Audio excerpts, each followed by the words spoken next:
দিনী ভাইরা, আমরা এখন আছি পবিত্র নগরী মক্কা আল মুকাররমার বাইতুল হারাম বা আল্লাহর ঘর কাবার একেবারে কাছে। আমাদের পিছনে যে অংশটা দেখছেন পরিত্যক্ত অবস্থায় পড়ে আছে, এখানেই আপনারা নাম শুনেছেন দাহিয়াতুল কলবি রাদিয়াল্লাহু তাআলা আনহু, যিনি তার জীবদ্দশায় 100টা কন্যা সন্তানকে হত্যা করেছিলেন এবং সর্বশেষ যেই কন্যা সন্তানটিকে হত্যা করেছিলেন তিনি হচ্ছেন তার আপন কন্যা।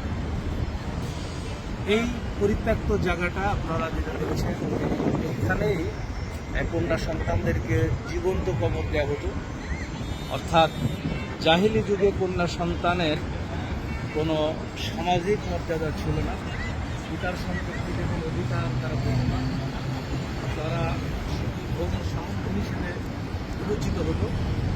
আর সেই জায়গাটা হচ্ছে এখানে ওই সময় তাদের অভিভাবক যারা, পিতা যারা বা বড় ভাই যারা, যে নিজের সামনে নিজের বোনকে ধর্ষণ করবে, নিজের সামনে নিজের কন্যার উপরে জুলুম করবে, এই অপরাধ থেকে বা এই কষ্ট থেকে বাঁচার জন্যেই তাদের কন্যা সন্তানদেরকে জীবিত কবর দিত। সেই কবর দেওয়ার জায়গা হচ্ছে এইটা।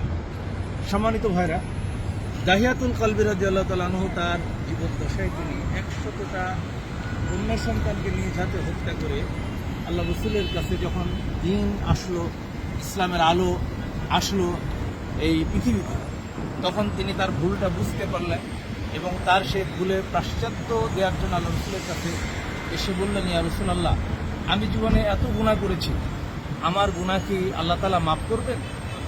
আল্লাহ রাসূল তাকে জিজ্ঞাসা করলেন যে তুমি এত কি গুনাহ করেছো যে তোমার গুনাহ আল্লাহ মাফ করবেন না? তখন তিনি বললেন, ইয়া রাসূলুল্লাহ, আমার জীবনে আমি 100টা কন্যা সন্তানকে নিজ হাতে হত্যা করেছি, এই অপরাধ আল্লাহ তাআলা ক্ষমা করবেন?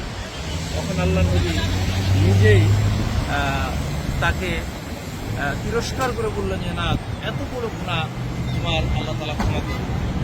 তখন দাহিয়াতুল কলবি নিজের বুক খাপিয়ে তিনি চলে যেতে লাগলেন যে আমি চেয়েছিলাম আল্লাহর কাছে ফিরে আসবো, কিন্তু আমার গুনাহ আল্লাহ তাআলা যদি মাফ না করলেন, কোথায় যে আমি আমার গুনাহ মাফের জন্য আল্লাহর কাছে ঠিক এক সময় আমার সূরা জুমারের 53 নম্বর আয়াত হবে, আল্লাহ তাআলা তখন এই আয়াত নাযিল করে শুনিয়ে দিলেন যে লা তাকনাতু মির রাহমাতিল্লাহি ইন্নাল্লাহা ইয়াগফিরু যুনুবা জামিআ।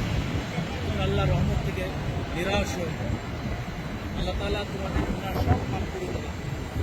জীবনে যত কোরআন গুনাহ করেছো, তখন আল্লাহ রাসূল দাহিয়াতুল কলবিকে ডেকে পাঠালেন, দাহিয়াতুল কলবিকে ডেকে পাঠালেন, তার জন্য সুসংবাদ আছে। দাহিয়াতুল কলবি যখন আসলো, তখন তার এই সুসংবাদের কথা রাসূলুল্লাহ সাল্লাল্লাহু আলাইহি ওয়াসাল্লাম বলে দিলেন যে দাহিয়াতুল কলবি, আল্লাহ তোমার তওবায় এত খুশি হয়েছেন, আরশে আজিম থেকে তোমার উদ্দেশ্যে কোরআনের আয়াত নাযিল করে তোমার গুনাহ মাফের সুসংবাদ দিয়েছেন। দাহিয়াতুল কলবি আল্লাহ রাসূলকে জড়িয়ে ধরলেন, তিনি ইসলাম কবুল করলেন এবং তিনি এমন মর্যাদার অধিকারী হলেন।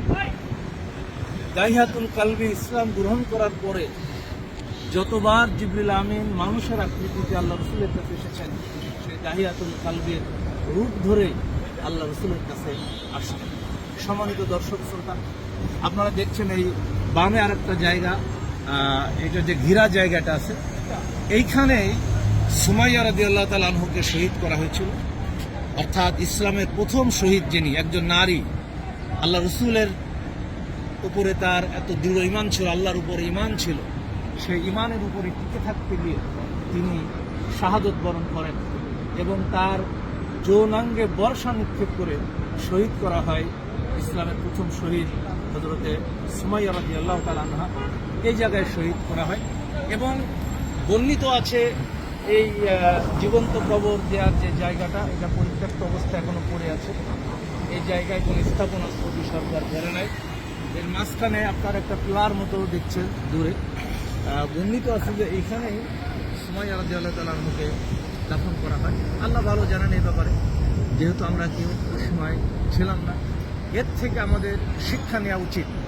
আজকে বাংলাদেশে নারীদের উপরে যে সহিংসতা বা নারী নির্যাতন বা মাগুরাতে যে ঘটনাটা ঘটেছে, আমাদের এক কিশোরী বোনকে ধর্ষণ করে এই দুনিয়া থেকে বিদায় করা হয়েছে, এটা হচ্ছে জাহিলি যুগের সেই জাহালাতপূর্ণ কাজ। জাহিলি যুগে যেভাবে মেয়েদের উপর অত্যাচার করা হতো, নির্যাতন করা হতো, এটা ওইরকম একটা কাজ সংঘটিত হয়েছে।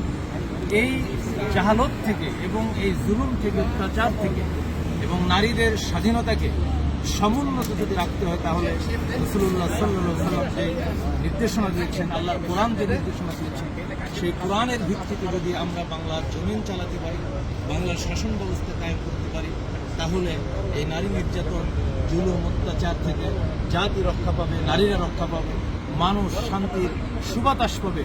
বাংলাদেশ হবে এক টুকরো সোনার দেশ।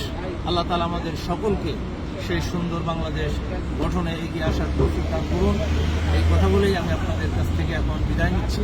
আসসালামু আলাইকুম ওয়া রাহমাতুল্লাহি ওয়া বারাকাতুহু।